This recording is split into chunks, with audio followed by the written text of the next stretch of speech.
I prefer not to speak about the days I worked for Coca-Cola. However, I feel it is my duty to reveal the 6 secrets of this wicked corporation. They are willing to torment people using them as their puppets, to torture them, and even take their lives just to assure their business stays on top. Not too many years ago, I would say probably around 2009, I was gaining acclaim for the diligence and impressive skill I displayed. The manager of our Coca-Cola sector promoted me to oversee the newest project they were testing. It was called Hyper-Cola. Energy drinks were rising in popularity, and Coca-Cola had no product to compete in this field. Hyper-Cola was planned to alter that. I had a little knowledge on the ingredients within Hyper-Cola. Since I was mainly dealing with marketing for the product, I knew the goal, however, was to create an energy drink that was highly addictive. After briefing with the team developing the beverage, we arrived at the conclusion that the only further thing we needed was fan-based opinion. We wanted to gather a wide variety of people to taste the drink. Several people from juvenile to elder, lean to plump, and even lanky to little arrived. We called them the beta testers for our product. As they sipped the soda, all were rather pleased. Following the taste test, we placed all, by my estimation, 15 of them into a room. This room was entirely recreational. It possessed 2 basketball hoops, had slides streaming and twirling on the walls, and even offered several frisbees to toss. The area was quite vast, and offered plenty of room of exercise. We all peered through the window in the interest to see how active Hyper-Cola caused them to be. We saw the elder people speed walk and stand taller, seeming more active. The juvenile younger people perform highly energetic activities, and strangely, one of the shorter beta testers stood in the corner, staring at a wall. It looked rather peculiar, but it appeared the drink had made every other person display much more enthusiasm. There was an older couple jogging, 2 younger brother and sisters tossing the frisbee, and even 2 middle-aged friends competing against each other in a game of one-on-one. But now there stood 2 people fixated on the corner backs to us. The second person that accompanied the original was much older, looking to be in their 60s at least. Both the figures were rather short, and they stood looking lifeless and hunched over. We wondered if they had been exhausted by the drink, or if they decided to take a break. We weren't sure, but it gave me an unsettling feeling, and I could tell something was off. We decided to send an employee to check on the 2 that stood in the corner.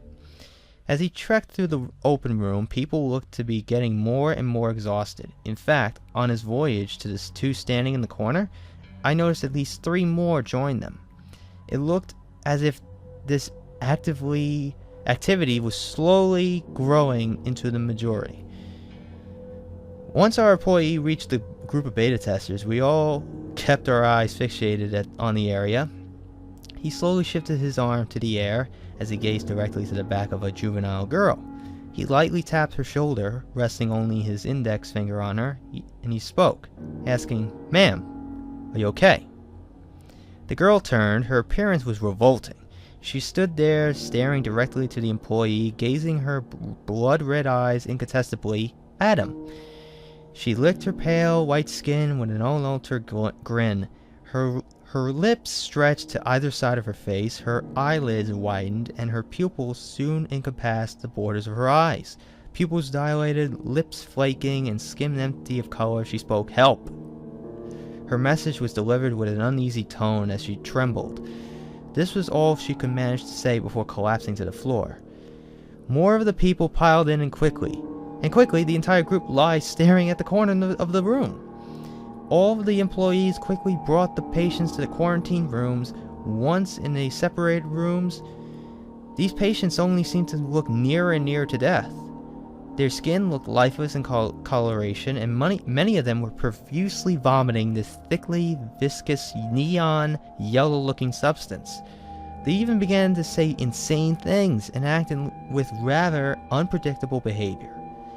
One of the patients began to violently scratch at the walls and express little signs of stopping. He was intent in what he did, and he looked fearful for his life, as if he was begging for every last breath of his life to be released. His peeling lips opened wide, revealing his deteriorating teeth as he shrieked, "Help! Help!" He continued digging into the walls to the point where his nails snapped, and his flesh began to tear. We had workers to run in and strap the patient up. However, by the time this happened, his fingers were already exposed to the bone on his hands. His skin peeled back from his fingertips and his hands were drenched in blood. He was determined to do whatever he was trying to do. Looking at many of the patients, they seemed to slowly be going insane. They all rummaged through the rooms, doused in sweat. After a day or two, our medical staff conducted tests on these patients. After a routine analysis, they confirmed an unknown substance from the drink was causing the patient's brains to rot and decay at a considerable rate. However, the only thing keeping them alive was the major amount of hyperactive chemicals within the beverage. Doctors confirmed that they would be able to solve the issue. However, the drink's effects would forever stay latent in their system. Quickly, the scientists at our company conducted several tests on the beverage, attempting to discover what it was that caused the horrible reaction. Unfortunately, there was no explanation, no evidence anywhere. The company swiftly released the patients who faced the effects of the drink. However, none of them had any memory of the incident. The entire business stood in shock the next week, and all of us were told never to tell a word of it to anybody. However, unlike the rest of the company, I recently followed the lives of those patients. I researched them and discovered something disheartening. All of them were reported dead after leaving the building. Not a single one was living. That was bad enough. But the disturbing news was that they all died on the same exact day. The day matched the expiration date on the original Hyper Cola bottles. This fact was unnerving to me. The drink was obviously quickly thrown under the rug for its high danger. The company, of course, needed to protect itself, and because of its fame and size, had little trouble in doing so. Coca-Cola quickly deleted all traces of Hyper Cola anywhere. Speculation of its arrival was disregarded, and articles of it on the internet have been forced to be taken down. Also, I've stated before, everyone in the industry has refused to speak about it. Everyone, that is, but me. I wouldn't be surprised at all if this article was taken down. After all, Coca-Cola has done a magnificent job of masking this outburst from the public. Well, jeez Louise, man. I don't know what to think, man. Hyper Cola, man. Now, I will say that this was actually pretty interesting. This was pretty good. I like these kind of conspiracy theory type creepypastas. Now, it's for the first time we're seeing something not Disney or Sonic, Nintendo, Sega, Nintendo, Sony, nothing. Like, now we're getting soda, Coca-Cola.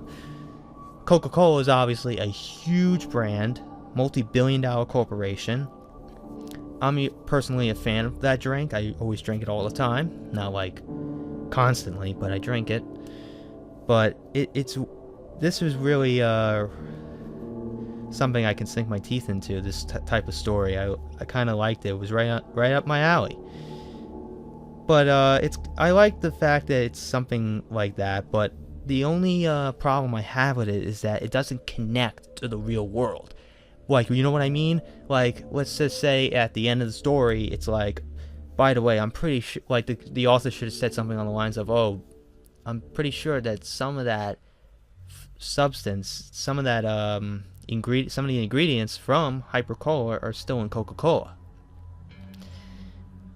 But that part of the Hyper Cola part made it creepy. Like, that these people that were beta testers were having this crazy reaction to one of them, I guess, becoming the Joker with their grins, and one of them trying to almost like scratching at the walls as if trying to get out of the coffin, out of a casket. Usually you see stuff like that, but it's weird that this substance made their brains just deteriorate, decay like that, just rot.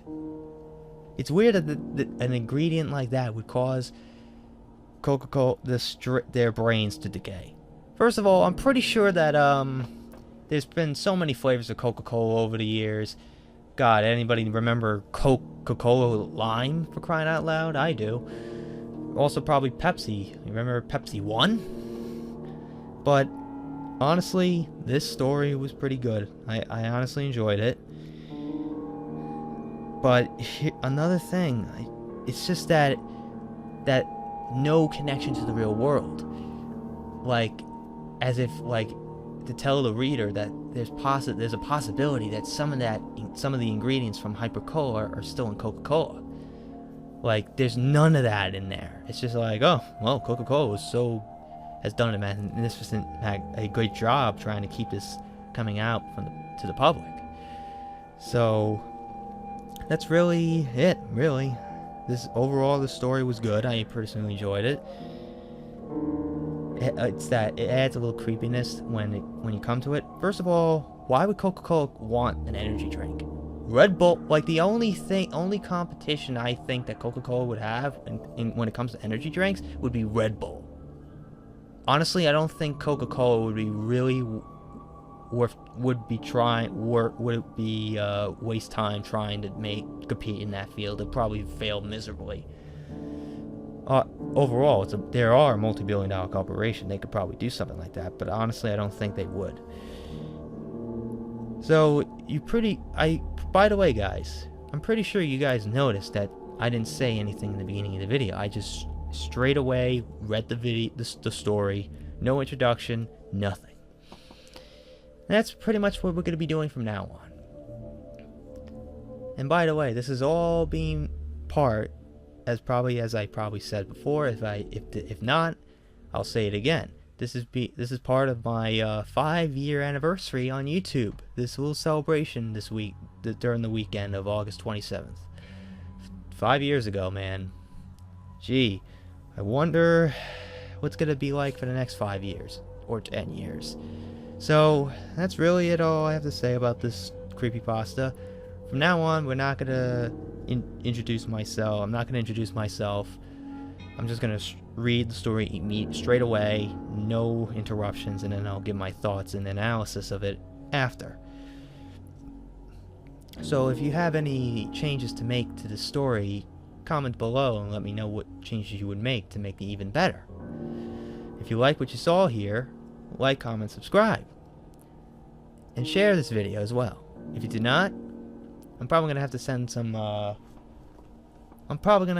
a shipment of Coca-Cola to your house with a little bit of hyperactive formula in there.